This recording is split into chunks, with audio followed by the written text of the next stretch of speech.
During this period of uncertainty, we would like to say thank you to all our frontline workers who leave their homes every day so that we can stay safe in ours. We are proud of each and every one of you who go above and beyond to carry out your duties, for keeping us healthy, for keeping us safe. Because of you, we are hopeful for the future. Because of you, there is light at the end of the tunnel. We don't have enough words to express our gratitude for your sacrifices. We can only acknowledge it and say thank you.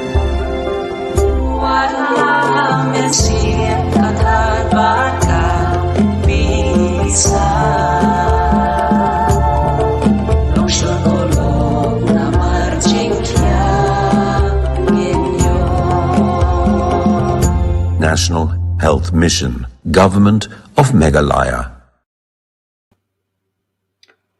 A very good evening to all of you who are watching this virtual panel discussion. The theme for today is COVID-19 Livelihood Lessons, Adaptability and Resilience. This is the panel discussion brought to you by the National Health Mission, Government of Meghalaya, and the purpose of this is to reason together with the members of the public in tackling the COVID situation. And today we have reason to celebrate because as India crossed 100 crore or 1 billion vaccination. Um, my name is Kit Shankliang. I'm your host for this panel discussion. And before I bring this team group of panelists, I have an announcement. Last week we had a Quiz Wiz 2.0, and later during the panel discussion, we will be announcing the name of the three lucky winners. So stay tuned. And yes, to begin with, we all know that COVID has not only taken away lives, but has taken away livelihood. Meghalaya has been hit hard, jobs lost. The workforce that has been doing well in the cities have had to return home. Insecurity seems to be hovering, and the economy of the state is fragile. But the question is, how bad is the state of the economy? And are we resilient enough? Do we have the willingness to adapt? Can we adapt at all? So these are pertinent questions, and we look up to our panelists for them to share their inputs and opinions. So now let's get straight to introducing our panelists this evening. We are fortunate to have with us Mr. Mark Stoneley Plum. He's the entrepreneur and founder, CEO of Avenues. Mark, welcome to the show. And Thank you, Kid. thank you. And we also have with us Ms. Jemima Marak. She is the program head of Anand Foundation. I come to know that they work in the Rebhoy district and also in the Garo Hills district, and their focus is rural livelihoods development. Jemima, welcome to the show. Thank you, Kate. And we also have with us Mr. Kunal Mordani. He is an entrepreneur and a director at Gold's Gym Shillong. Mr. Kunal Mordani, please, we'd like to welcome you to the show. Thanks, Kid. Pleasure. Okay. So without further ado, I'd like to just go straight away to our discussion, starting with a question uh, that I'd like to ask Mark. Uh, just to give us a context of how COVID has impacted Meghalaya's livelihood. I know this is not really your hardcore area of economy and all of that, but you are an entrepreneur. So has it been difficult for institutions like yours or any academic institutions during and after the second wave? Um, and we would really like to know, Mark, share with us those challenges and how your team handled them. It's been quite a journey. 2020, it was like that. In 2021, and over to you. I mean, just share with us those stories. Kit, thank you so much for giving me this opportunity, and of course to the National Health Mission for putting this wonderful effort together. There are so many perspectives to consider when you're talking about economy and well-being. And I'd like to, for the moment, disconnect the two. When you're speaking about the state of the economy, or you're speaking about incomes and livelihoods, there are many stratas of income, many income groups, and many communities that must be spoken about in the against the larger context and the backdrop of what Meghalaya is now, after having, I'd say, starting to emerge from the second wave after it has hit us in the last, 6 months or so. I think we can all agree that none of us were prepared for the impact that this would have on livelihoods, especially in rural Meghalaya, especially with the fledgling enterprises that were slowly starting to take shape in our urban contexts. I'm speaking about something that I'm deeply passionate about, as you know, which is the entrepreneurship ecosystem. It was very, very encouraging to see how, despite the pandemic, and despite whatever was going on to shut down business and shut down livelihoods, what I was very encouraged to see, and I think what we all witnessed, was this resurgence of a youth movement that was led towards volunteering. There was so many young groups that just wanted to make a difference. It was very difficult working against the grain because volunteering entails being on the ground, being in connection with other human beings, and because of the pandemic, all of those factors had to be taken into consideration. But what was beautiful to watch was how a number of voluntary initiatives began to take shape, and how commerce, and I can only speak for the entrepreneurship ecosystem within the urban suburban contexts we have operated in, how commerce was not the primary driver when the pandemic hit Meghalaya. The primary driver for young people and for entrepreneurs building enterprises was, how do we contribute? How do we make a difference? How do we instill a sense of support for clearly what was at the time a gap in human resources, a gap in process management, and a gap in frameworks, as everybody, not just the state government, but the world governments were trying to grapple with the challenges of addressing something this large. But I do want to circle back to livelihoods, and I want to say, as far as the past is concerned, there are many lessons to be learned. But let's talk about what's happening now. We're in a context where we are quickly emerging to what looks like normal. If you take a very quick walk down, and I want to refer to our own work right now in the rural areas with youth and our tribal boys and girls, we run interventions, as you know, that help to create a sense of well-being, confidence, and clarity as they head in to embrace the challenges of life. And we've been doing this for many years now. This is our 19th year in operation. But over the last 2 years, that disconnect that happens with young populations, especially within our own rural areas, makes it impossible to help them understand how to cope with the challenges of this very uncertain world now. And whether we like it or not, the education frameworks, the entrepreneurship ecosystems, the livelihood generation gaps that have been attempted to have been plugged by government just could not be enough, because eventually one has to rely on self-reliance, the ability to just get out of this rut and try and understand how to get back into regular living. So when you talk about youth and in the urban populations versus the rural populations, and you talk about livelihoods and economy, there's one very common thread. And the common thread is, we are just dying to get back to normal. Each of us wants to make sure that we are in a position where, accommodating what we consider to be the new normal, we're able to at least allow livelihoods to kick off again. And I must commend the amazing commitment of the health department in driving the vaccination mandate home to so many of the population. We must also understand how it has taken vaccinations, tests, and the willingness of our population to want to emerge from this period of uncertainty and choose to stare down the barrel of this problem and say to ourselves, enough is enough. It's time to put food on the table. The government's been supportive. They've opened up channels of livelihood once again. Hours have been extended. I think our positivity rates have greatly fallen. The number of positive cases in the state are on the decline. Everybody is playing a wait and watch game on what will happen after this festivity season is over.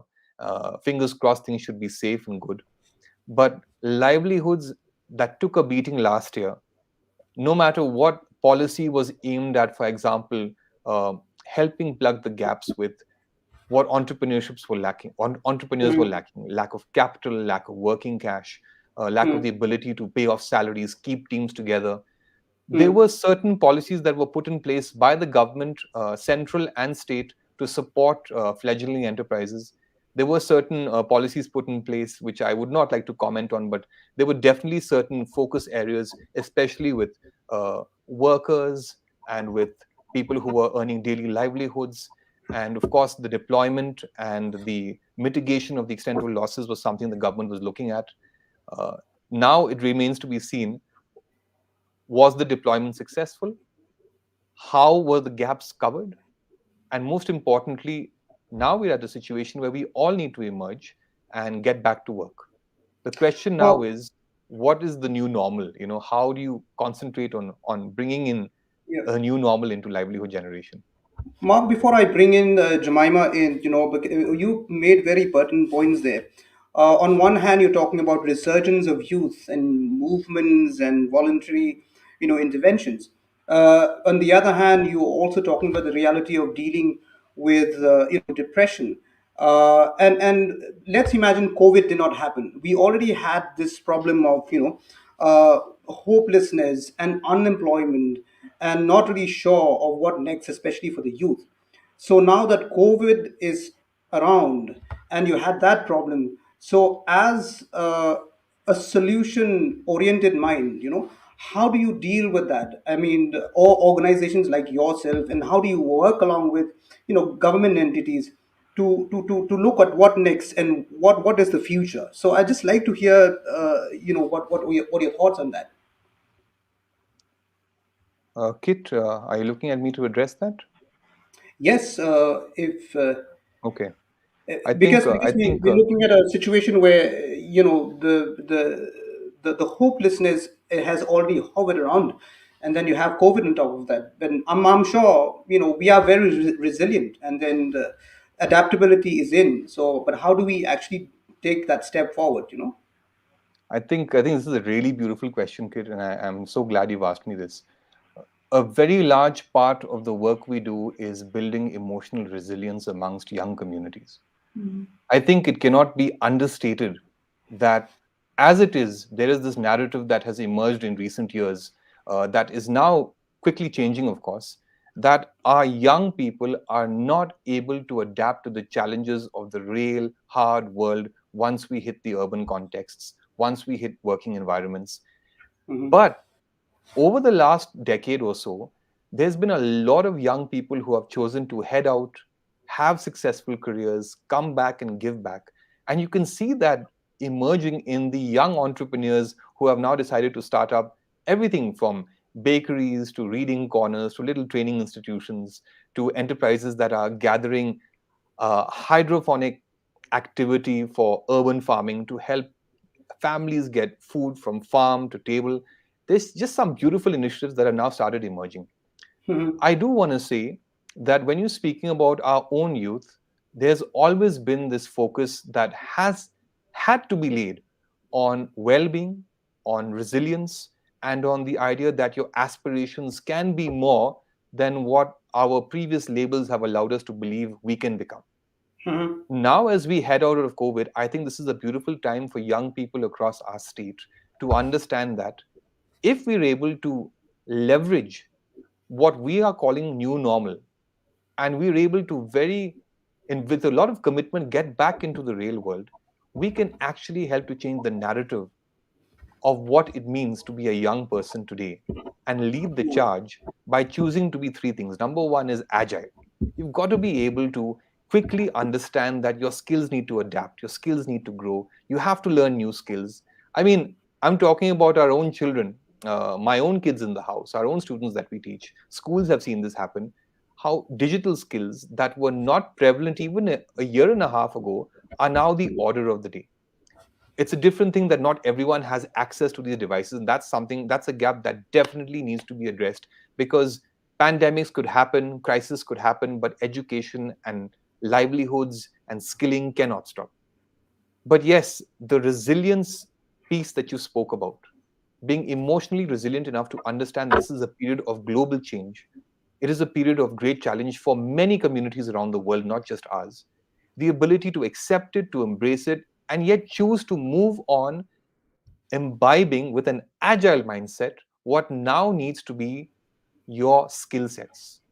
Number Mhm. one would be your ability to know that personal awareness, the space between you and another person, will forever be changed.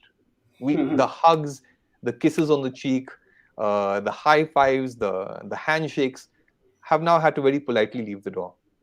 The second is the ability for educators to understand, within the classroom setting, that whether you like it or not, ventilation, open air, facilitation has now become the order of the day. You have to Mhm. be able to remember that taking young people out of the context of the four walls of a classroom is more important than ever before. And third, of course, is revisiting the idea that aspirations before pandemic hit us were normal. You'd want to be someone in government, you'd want to be someone in the armed forces, perhaps you wanted to be someone who was preparing for a civil service examination. Mhm. Now, with the emergence of the new normal, there are brand new skill sets and brand new livelihoods in alternative talents, in alternative platforms that can now Precisely. be put to use because everyone's online. So Precisely. livelihoods in that context, I just want to end this small little segment with a note that says this: livelihoods have emerged and changed for everyone across the planet. What used to be the norm isn't anymore, which means that Mhm. our youth from our corner of the country, especially from Meghalaya, have a chance to redefine how the world and how the country looks at us. Mhm. The skills that we are so good at using, communication, talent, alternative performance, stage presence, I mean, with a little bit of digital skills built in, can actually lead to very sustainable alternative livelihoods if government ecosystems, entrepreneurship ecosystems, and the larger Mhm. framework of a youth policy that would support that can aid in the ability of a talent to shine as a livelihood. I'd like to Yes. leave it there. There are new Yes. livelihoods around the corner that must be embraced. Mark, thank you very much. Wonderful insights, and we'd like to thank you. This is the time that I'd like to bring Jemima in. Jemima, you come from the rural uh, areas, and then you worked closely with farmers in Ribhoi and also in the Garo Hills. Please share with us your stories of how COVID has impacted rural livelihood. And can you also share with us, those challenges working with grassroots farmers? Jemima, over to you. All right. Thank you, Kit. It was very interesting listening to Mark speak about the youth and um, some of the challenges that are being faced at the same time, are being addressed so wonderfully. I believe that the youth of the state um, have really used this time to shine. There's a lot of beautiful examples, from in the rural areas where, as Mark had mentioned, um, people coming together to volunteer to distribute food, to reach out to the people who are in the uh, far off, isolated places.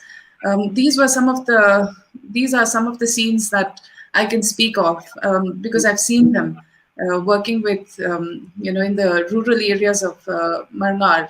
Now, the community of Marnar, even though we are um, very well placed, commercially speaking. We're close to the state, the state capital.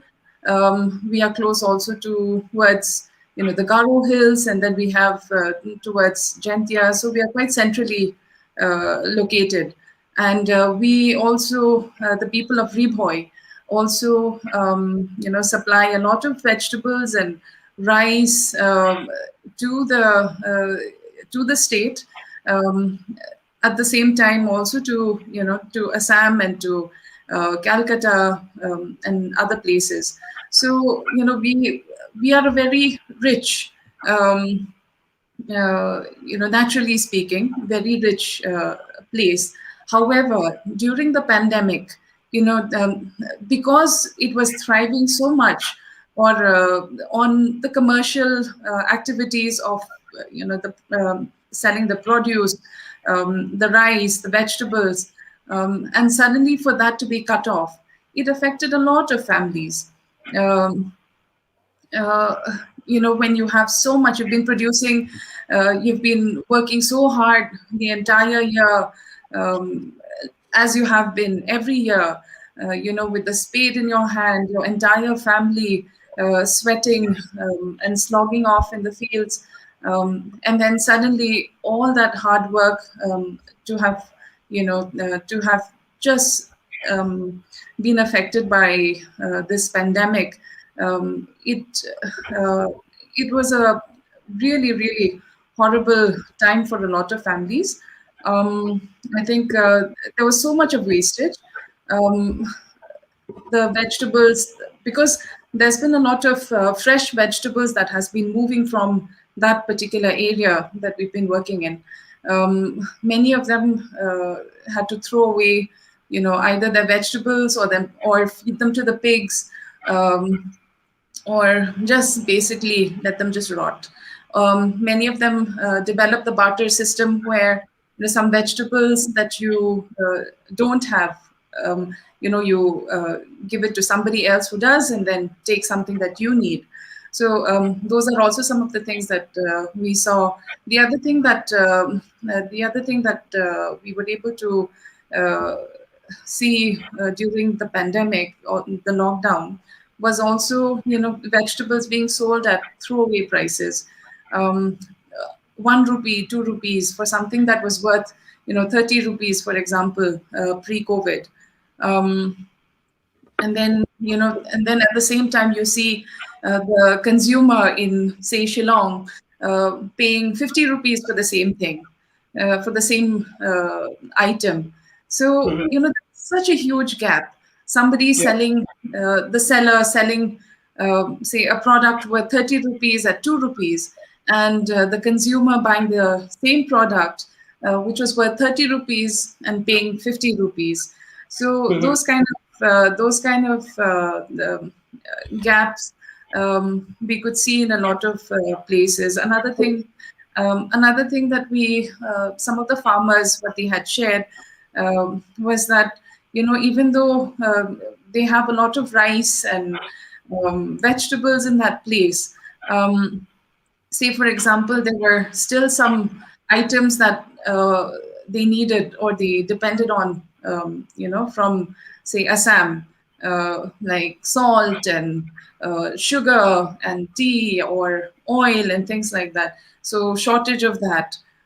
So they had to there was a lot of adapting uh, to newer tastes, acquired tastes of, say, just boiled vegetables and things like that. So they said it, uh, while maybe nobody went hungry per se Yeah. during such a time, uh, financially everybody was affected, simply because a lot of the families depended on um, the money coming in from the sales of their Yes. produce.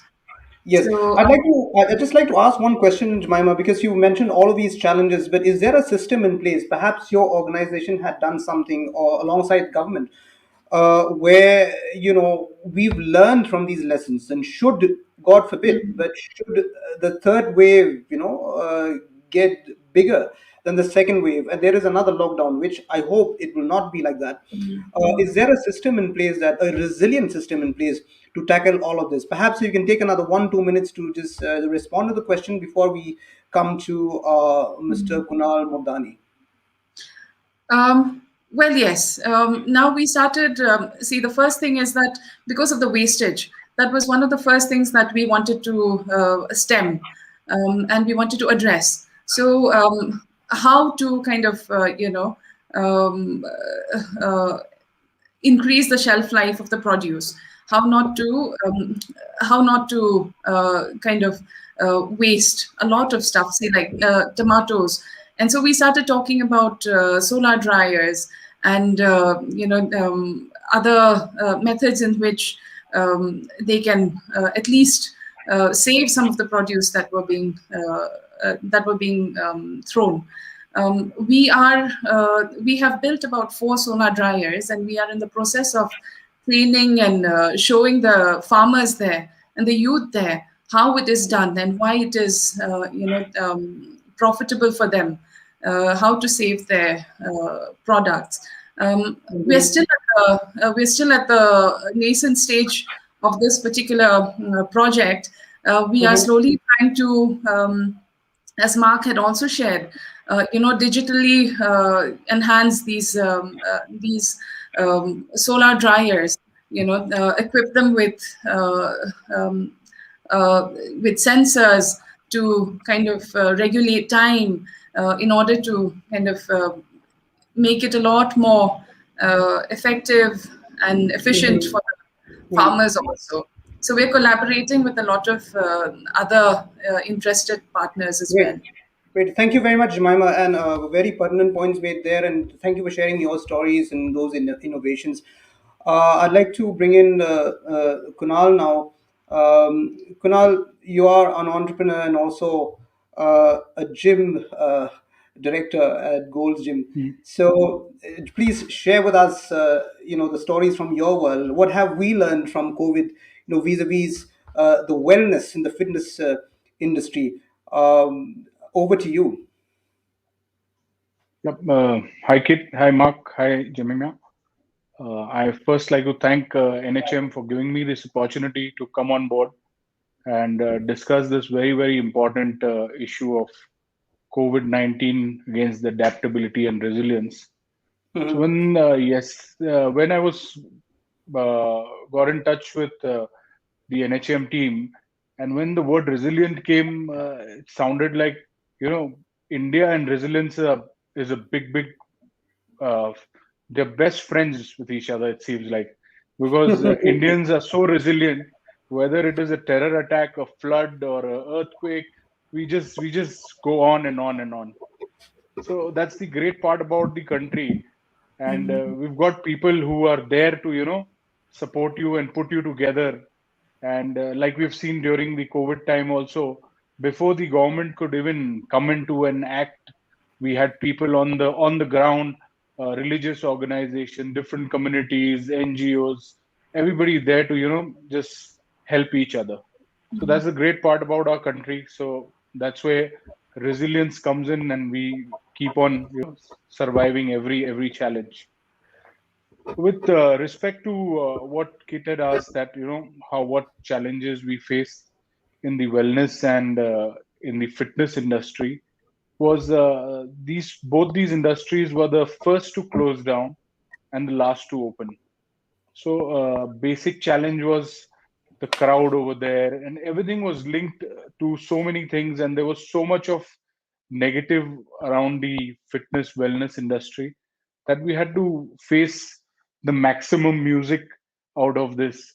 So with due respect to containing the virus, there was a large amount of uh, awareness amongst everybody that fitness is also a key to fighting any kind of virus, not just to COVID-19, but yes, any virus. If you want to stay fit, so you can easily get rid, and your symptoms may not be severe if your immunity is strong.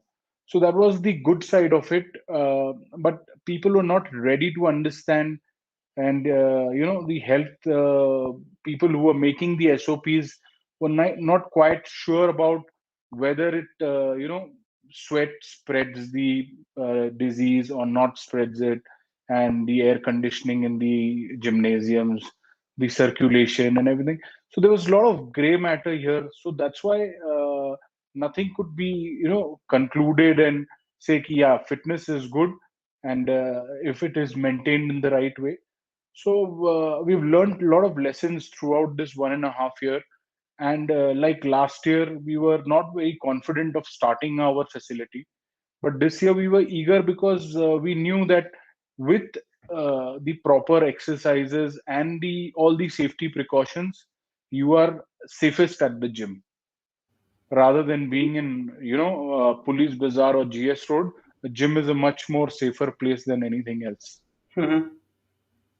So that's the main lesson we've learned out of which, and the basic adaptations, like everything has also taught us to be more hygiene has got into it, and more of discipline amongst members has got into it, and Mhm. everybody coming in also realizes that their safety is taken into consideration.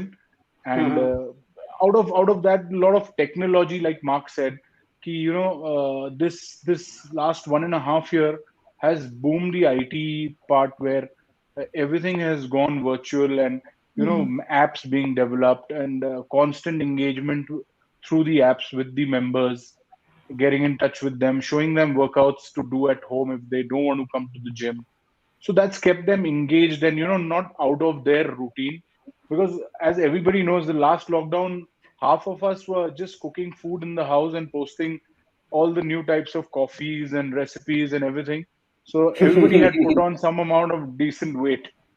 So everybody thought, no, it's time to just get back to your normal routine and Well, start that doing business some goes back exercise. to that business goes back to the gym, because now there are more people wanting to go to the gym to lose that weight. Yeah. So that's like a win-win for me. Yeah. But thank you very much, Kunal. I mean, you've shared very valid points there. This is the first part Right. of the panel discussion. We are going to bring you back in. And of course, we've heard wise words from all these three panelists. Mark said resurgence of youth and communities, and Kunal said mentioned the resilience and the country that we live in, India, and we've heard some really interesting innovations during COVID, working with Jemima working with the farmers in the districts that she represents. So we'll be back, but before that.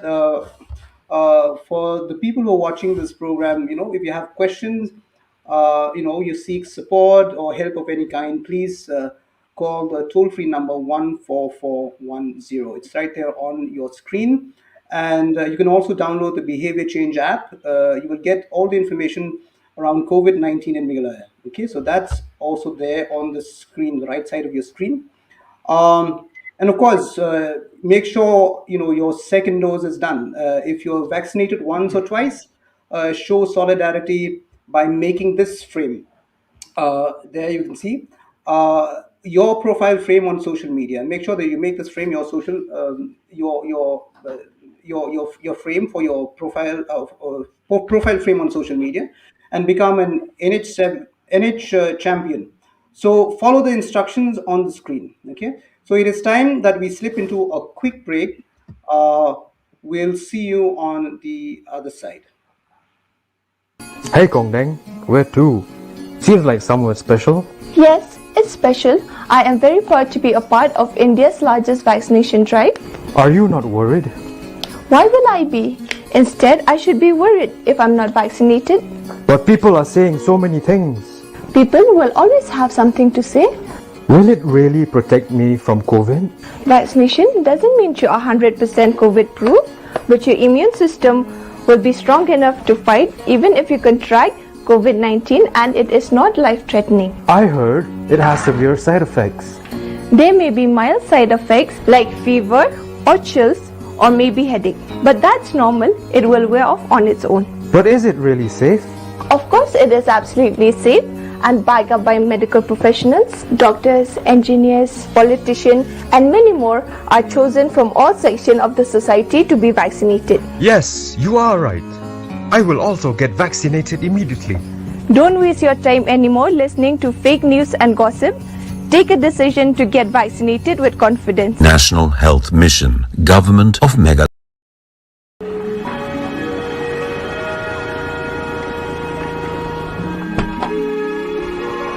No, kamay mtasi. Kam biang pi. Belayu. Pi so diau ba. Kadao ko lang ba ngampat sim ketika ya dah COVID-19 te. Kadao ki brio ki semua atatian te ban ki ka taksi zonga. Dia boleh pa pemilih semeta encek kita. Kata ken kwa tamba ngasngu klumar jemut. Banle ko online ter bas ko lang bangamdan te ko phone ko biang bandan ning internet. Hentip saya. Bagi sorka kalau sedang mana etika, kalau dan kaman berupa. Pisulai bed, kadang tuang tu penyoy ka. Syase. Ha, pisulai bed akan kuno ke cakap ain jack, akan kuno ke sini bagi ai. Dengkat bagi ID jong pi, penyoy ketika ada nak kelam COVID-19. Hemdan kaman le lupa akan kuno ke registration. Yang sebenarnya ia ketu ke cakap etika. Kata ti kubuar babae kan yang itu kata saya kendo mau awak boleh fikir dia. Nakir ki balik simno ketika ya dah mentah kesini. Mapipan, what I doubt you, simi ketika ya dah krem depan sab issue ekapor. National Health Mission, Government of Meghalaya.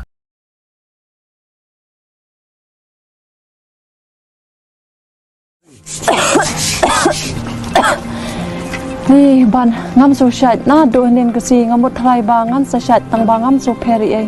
Chayo. Nga so telot nga smo so kriat nga thlai nga dan kam bele check up. Kapan toy malay check up.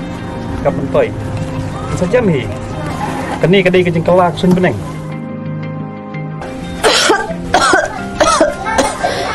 Ni ban jerho da kisngi bat ka kriat nga dan kam bele check up. Pe ya ka to ka phone udan u helpline number ba ong pi kong asam ni.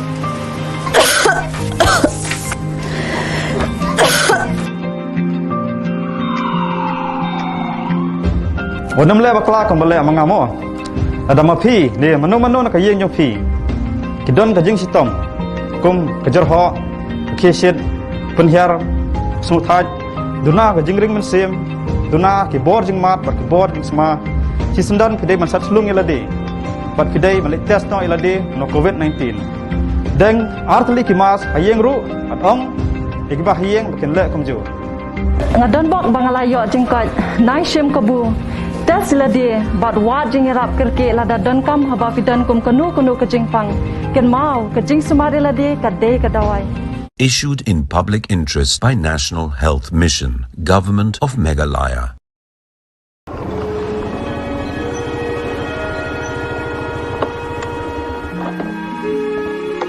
Bamun! Hey, Bamun! Where are you? You gotta be careful. Why are you shouting?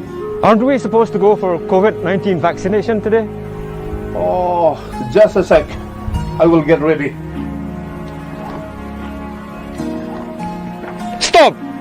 You're not ready as yet. Now, what happened? As per the government's new safety measures, you should be wearing a double mask in order to fight against the new variant of COVID-19. Double mask? Yes, a double mask.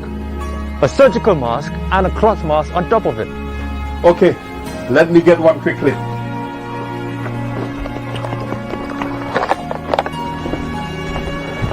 Okay, now I'm all set to fight back this COVID-19. That's right, my warrior friend. Let's reclaim our lives. And remember, you don't need to wear a double mask if you're wearing an N95 mask. National Health Mission, Government of Meghalaya. We welcome you back to this discussion, and we'd like to thank panelists again, Mr. Mark Stone, lifelong entrepreneur and founder, CEO Avenues, Ms. Jemima Marak with Anon Foundation, and Mr. Kunal Modani with Gold Gym. We were supposed to have Mr. Kerlang Mangyang with us. He's an economist and an entrepreneur, but unfortunately, because of unforeseen circumstances, he was not able to be with us. We hope to have him probably in the weeks to come. So back to our discussion. For those who have joined us, the theme for today is COVID-19 livelihood lessons, adaptability and resilience. Let me tell you what we've had.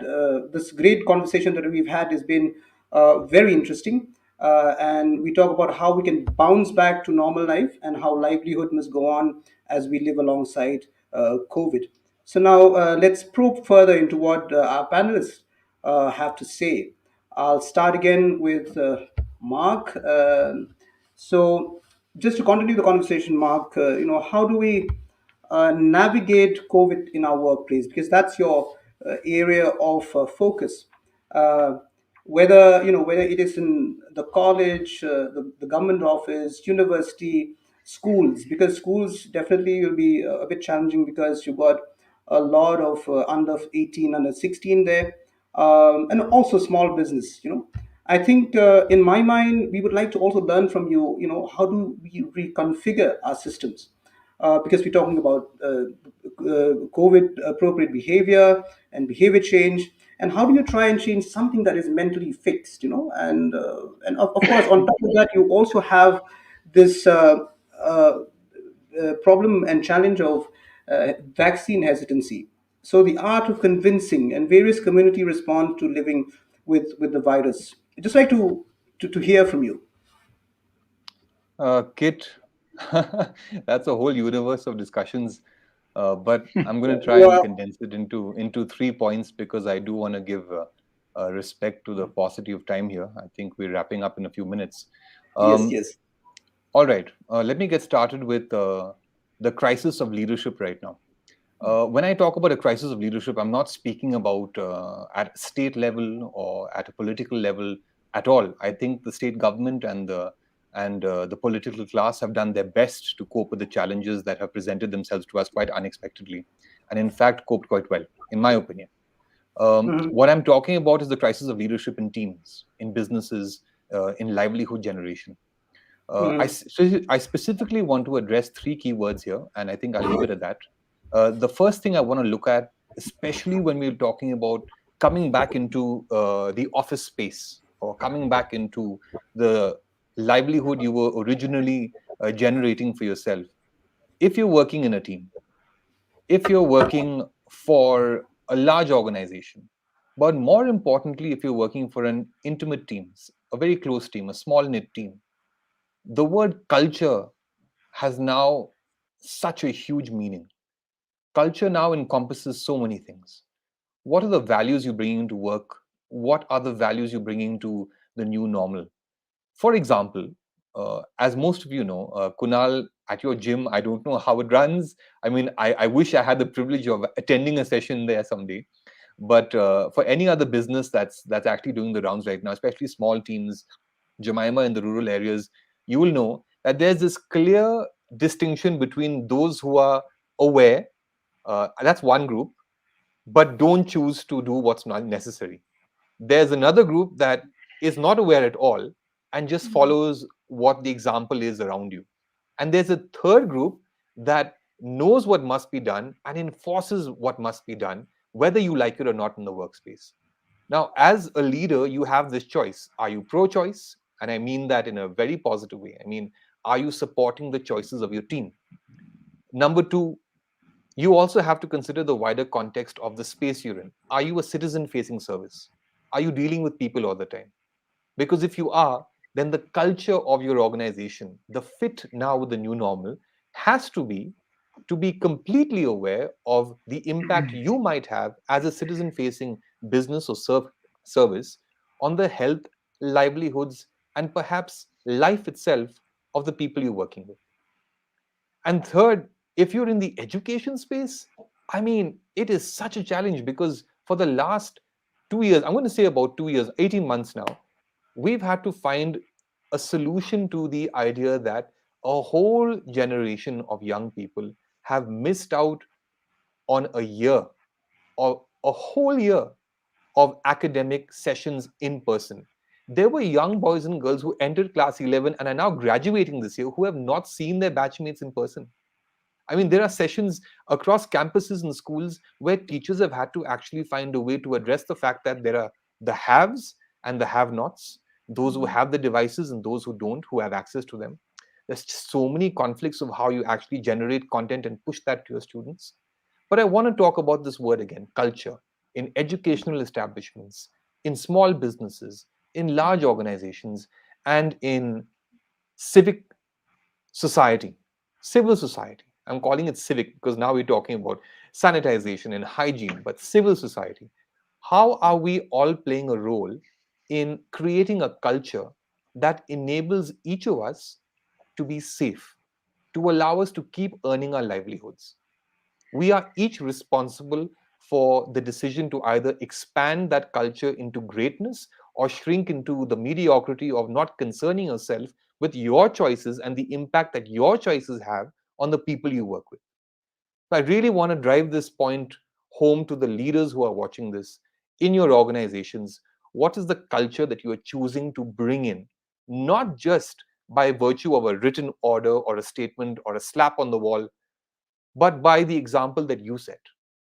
Are you setting in place examples that allow social distancing to be maintained? Are you ensuring that masks on are not masks off the moment you sit down for a cup of tea together?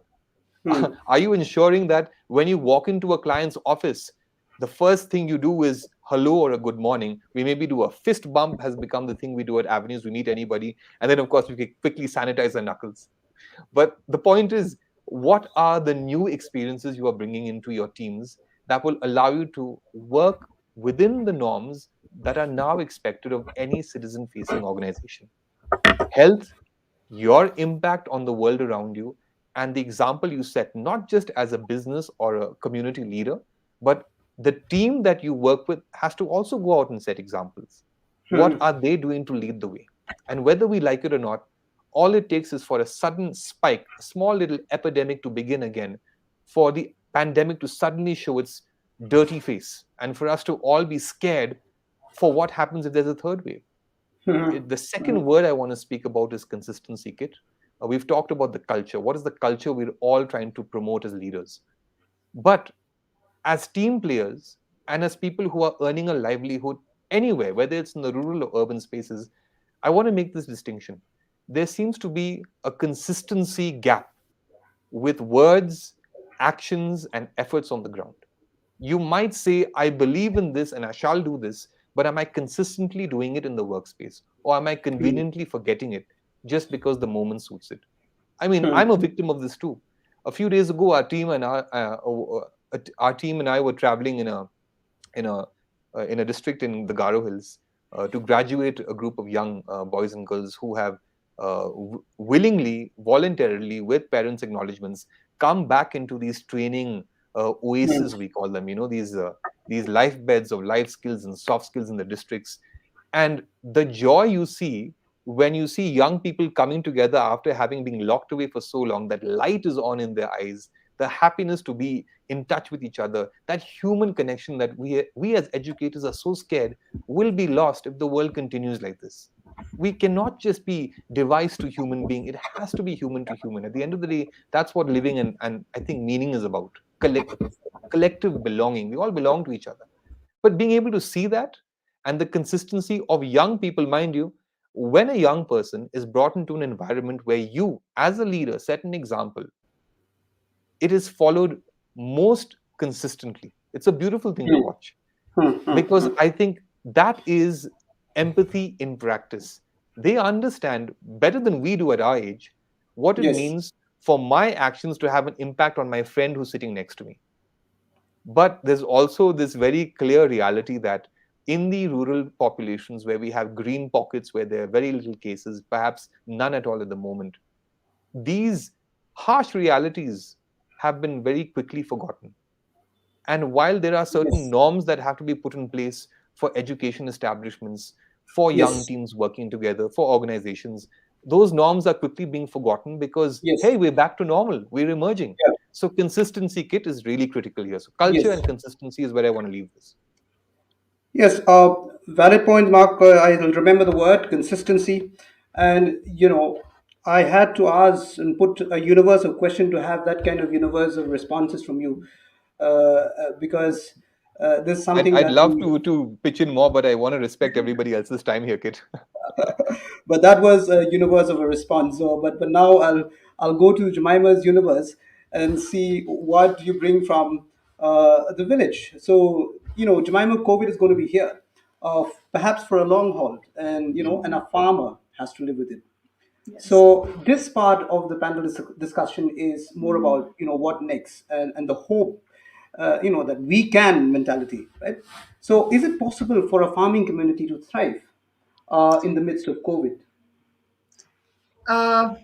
All right. Before I answer that, I just want to add a little bit to what Mark was saying, Okay. or more like share about the scenario in the village when he was talking about leadership and teamwork.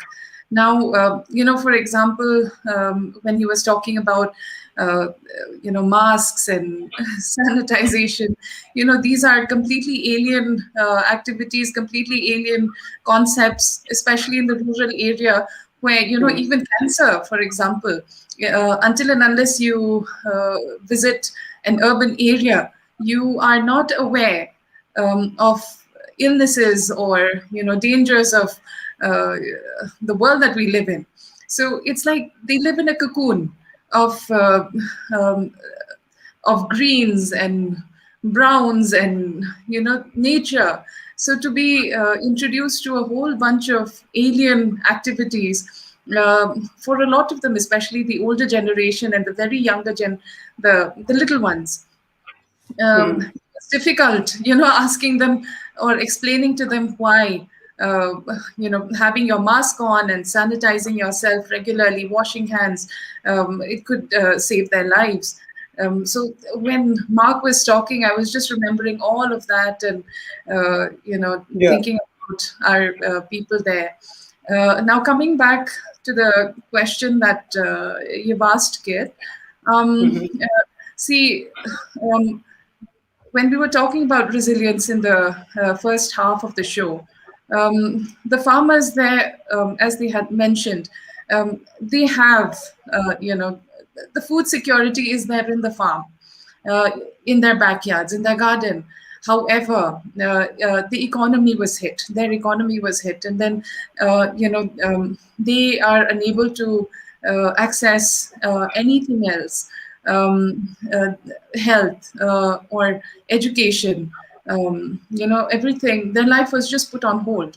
So, but in spite of that, they were able to create systems where, like the barter system, even now when you're talking about whether the farmer can thrive, um, yes, indeed. Now if you look at the situation around the world, I think everybody in every family, we now prioritize survival. We're not looking at the latest fashion. I don't think a lot of people are buying the latest gadgets.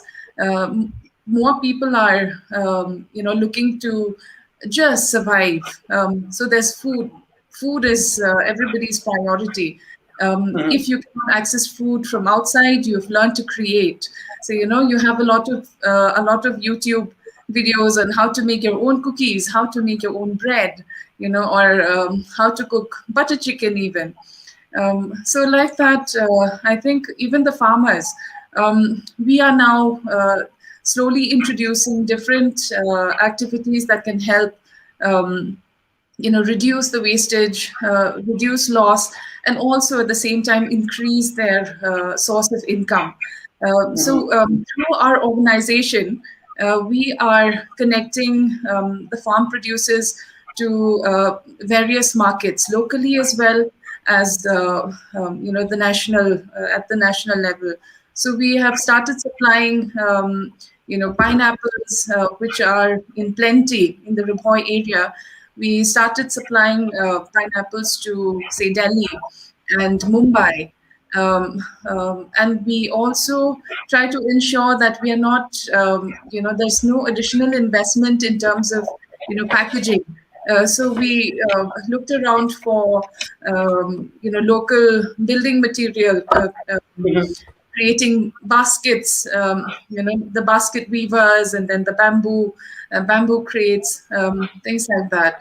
Thus, we were able to provide not only livelihoods for some of the young people in the village. At the same time, we were able to reach out to a lot of farmers and help them to sell their stuff. We also had, we met a lot of wonderful people along this journey, like the staff of SpiceJet.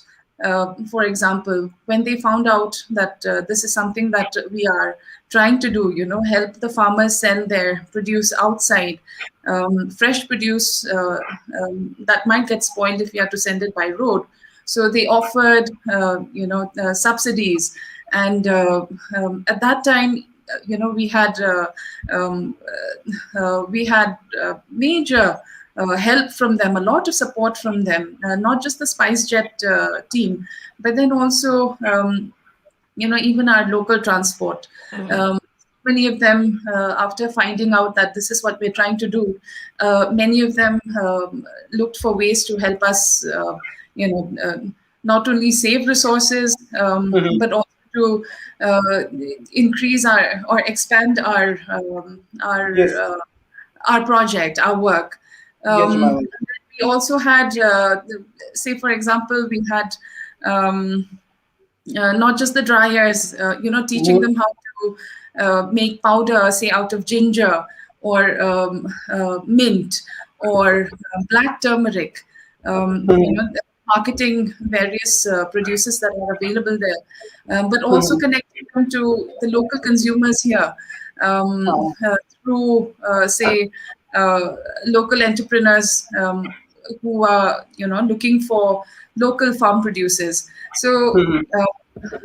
it was it was really nice being able to connect or getting to know people who are very supportive and looking for Yes. local Yes. stuff. Apart from that, we also have started, an aqua school, ADTS, Aqua Entrepreneurs Development Training School. So to Yes. help many of the fish farmers in the area. Now, Yes. it's because it is in the plains. A lot of the families there have their own ponds, but Yes. fishing here in the state is seen, or is largely still seen as a sport. Now, Yes. we have encouraged them to, make it a source of livelihood. We all are aware that, the fish that Yes. we consume in the state, most of it comes from outside the Mhm. state. Now, sometimes we get fish that is, say, maybe 8 days old or 10 days old, but because it was on ice, many of us are unaware, and Yes. so because of situations like that, where we have a lot of health issues already, and then now Yeah. when COVID has made us all so aware of the need for healthier food, immunity boosters. So Yes. we, by connecting the farmers who are the producers of organic, healthy, immunity boosting food, we were able to help create bridges and markets for them, Yes, linkages for yes, them. Jemima. I think Yeah. very valid points made by you there are the words I can take home, value addition, collaboration, and Yes. local markets. And thank you very much for that. I'd like to bring Mr. Modani now. Uh, you know, just looking at the business community and uh, how it has learned to adapt, itself, or has it learned to adapt itself?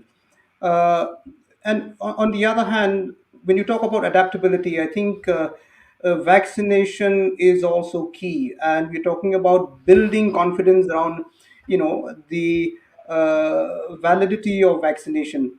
So, how do you handle your business, Kunal?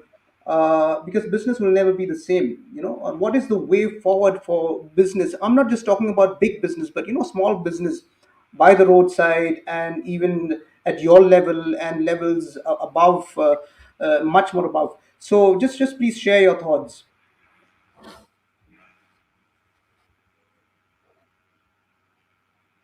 I think your mic is muted. Okay. Yeah. So Yes. basically, what I look at it is as adaptability is the key now, and the Mhm. faster you adapt, and is then only you can thrive. Otherwise, you're bound to just fail, because the dynamics have changed so much that every day there is something new happening. So you cannot just loosen your guard at any point. So to be in the market, to be in the business, you have to be 110% there, and you just cannot let your guard loose. That's the key to it. And if you're not adaptable and your response time is late, and you're going into a lot of processes, you're bound to fail. Because Mm-hmm. previously every organization was doing that. There were a lot of processes. People used to go from here to Delhi to take approvals. Now everything is happening to the virtual platform, which has been a boon to it. So we've cut Mm-hmm. down cost of corporates to a certain limit. That's Yes. where they've cut down traveling cost, where they've cut down coffee, canteen stuff, air conditioning costs, electricity costs. So, and the efficiency is still 70% people working from home. So I think that the adaptation has kept them in the business. If they would have Mm-hmm. thought and waited, that COVID would get over sometime and we'll get back to office. So they would have all been running out of business now, and the economy would have been in a much more bad shape. Mm-hmm. So that's the key. What I feel to the adaptation is you have to be quick and responsive. Yes. So we almost come to the end of this panel discussion, and time is running out. And I would also like to give you 1 minute sheet each for your closing remark. Starting with Jemima, and I would request Kunal to come in, and Mark to come in after Jemima. So your 1 minute starts now, Jemima. All right. Thanks, Kit. And I'm all right. I just want to quickly say that the farmers are now on top of the food chain. We When I say we, I represent the farmers. Mhm. We are now the ones who are able to feed the world. And we're looking at, even at the national level, how farmers are fighting for their rights. I think it is important for the entire state and nation, and us as individuals also, to now get our priorities right, in terms of who can we support, who do we look for support. And while the farmers are willing and ready to feed the rest of the world, to feed us, I think it is important also that we extend our support not only through by buying local, but also from the government side through the policy making. I think now is the time where we make a lot of changes to make this world farmer friendly. I Mhm. think I would like to say that. Thank you, Jemima. Kunal, you can come in. So basically, I would come in for vaccine hesitancy, which has been like the key in many states across the country. So we were facing a similar challenge in our organization where uh, 50% of the people were ready to get vaccinated, Mhm. 20% were fence sitters, and 30% were against vaccination. So we got them on board, and the fence sitters didn't take time to get convinced. They initially there was some hesitancy, and then they got vaccinated. But the 30%, where we used a tool where we called in doctors to explain to them, and had regular counseling sessions with them. And one very important question which I asked them is that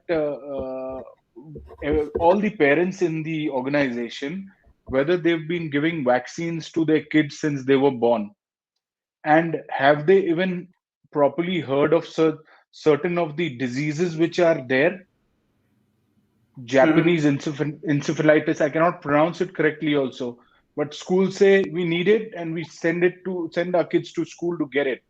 So Mhm. have we ever compromised on that? No. So I asked this question, and I did not get an answer from anybody. There is no answer that my kids are vaccinated. Whatever is there on the card is already full. I've Mhm. paid some extra amount, and here I'm getting a vaccination for free. There is Yes. hesitancy. Why? So I asked them to get back home, ask their parents, whoever has brainwash them, convince them not to take their Mhm. vaccine. But I couldn't get the answer. And ultimately, over a period of time, when the doctors were coming in and speaking to them and telling them the deaths happening due to non-vaccination, maximum 80-85% of the deaths in the hospital happening due to non-vaccination, then the hesitancy was going back. So asking anybody that, why have you given your kids Yes. all the vaccines since the time they were Yes. born? So that Thank that you. I think everybody can use that word. Yes, yes. Thank you, Kunal. That's another way of approaching, and thank you for sharing your story. Mark, your 1 minute starts now as a closing remark. I think I would just want to talk about the word choice now. We are talking about adapting to what is a reality in our lives. Whether it's COVID-19, whether it's a pandemic of another nature, whether it's a mutation in the future, we cannot say for certain what's going to hit us next. What we do know is what we've learned. And what we've learned is your personal awareness of your choices has a direct impact on the livelihoods of other people. If you're going Mhm. to be leading, lead by example. If you're going to be following, follow that example. And if you feel that the example set is wrong, question it, ask for clarity. Make sure that you're doing what's best within your teams, within your Mhm. setups, within your institutions, within your frameworks to allow for livelihoods to continue. We are each personally responsible for the choices we make, but the choices we Mhm. make have a larger impact on our entire community.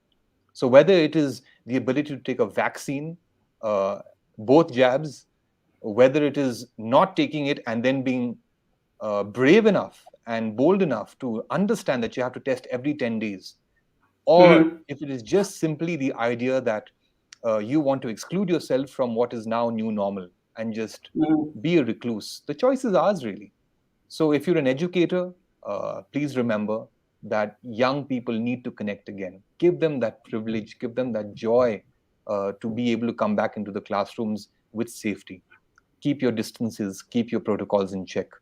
If you're someone who is in a rural setting, understand that just because there are no cases around, and we've seen it in our own teams, I also just want to take a very quick 10 seconds to commend a division under our organization. In fact, the 14410 team is led by Avenue staff members and young people who have been heading this for the last 8 months. Way to go to the team. I'm so proud of them for the efforts and the hard work, night and day, 24/7, against the grain of what everybody said was unemployment. They chose to step in and step up.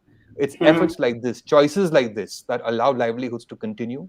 For us as entrepreneurs, for the government as policymakers, and for as administrators who are in charge of ensuring that those policies are deployed, all we can say is you have our support. We wish you the best, and be wise with your choices, and we'll try to do the same. Thank you, Kate. Thank you, Mark. I think when you talk about Kid, pro-choice, I want to add one yes, thing to what Mark has said. The yes, very just 30 important seconds. feature, yeah, just 5 seconds. The important Okay. feature COVID has created is health responsiveness. The response to healthcare has increased, and the time now is like quick. So we've got so many Mhm. helplines, so many places. So that's commendable throughout the country what we have done, and teams like Mark Avenues has done in Shillong. Congratulations, Mark. Good work. Yes, and in fact, I'd like to congratulate all the three of you. You know, you've done fantastic work in your own area, and of course, when you talk about pro-choice, it can go left or right. But I'm glad that in this case, it's pro-choice alongside collective responsibility. So thank you, Mark, for that clarity, and I'd like to thank again, the panelists. Ms. Jemima Marak, thank you very much for sparing your time. Kunal Mordani, thank you very much. And Mark, Pleasure. Pleasure. thank you very much for your time and sharing your thoughts. Thank And you, of Kate, course, Jemima, Kunal. See you all. I'd like to Thanks, Ed. thank Thanks, all of Mark. you out there who have joined us for this session. Now, it is time to announce the winners from last week's Quiz Wiz 2.0. And the participants were many, and but we had to uh, spin the wheel and to select the three lucky winners. And I believe that we are ready to spin the wheel once again and see who these winners are. And so let's see, the wheel is on the screen, and I think it's going to spin now. And the first winner is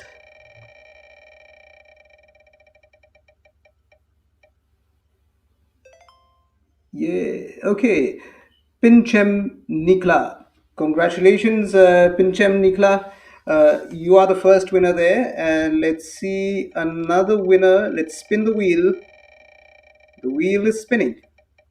The wheel is spinning, and we have a second winner, Pinchai Lang Kharbani. Okay, congratulations, Pinchai, for the win. And let's find out who the third winner is. The wheel is spinning. The wheel is spinning. Okay, who's the third winner? Panalal Das. Okay, congratulations, Panalal Das, for winning, and all the three of you. In fact, we are so happy that you participated, and I encourage, if there's another quiz whiz, we encourage all of you to tell your friends to participate, because I think the question that was put up during last week was, what is the incubation period of corona virus infection? Okay, and the answer was between 1 to 14 days. And I'd like to congratulate again to all the three winners. Yes, we've come to the end. If you have any need for support or help of any kind, please call the toll-free number 14410. And for all COVID information, please download the Behavior Change app. If you're vaccinated once, please book your date with the vaccine, okay, and mark it on your calendar, and just to make sure that you get complete protection. Thank you once again to each one of the panelists and to all of you who have joined us. This panel discussion is brought to you by the National Health Mission, Government of Meghalaya. Until next time, this is Kit Shangpliang signing off. Good night. During this period of uncertainty, we would like to say thank you to all our frontline workers who leave their homes every day so that we can stay safe in ours. We are proud of each and every one of you who go above and beyond to carry out your duties, for keeping us healthy, for keeping us safe. Because of you, we are hopeful for the future. Because of you, there is light at the end of the tunnel. We don't have enough words to express our gratitude for your sacrifices. We can only acknowledge it and say thank you.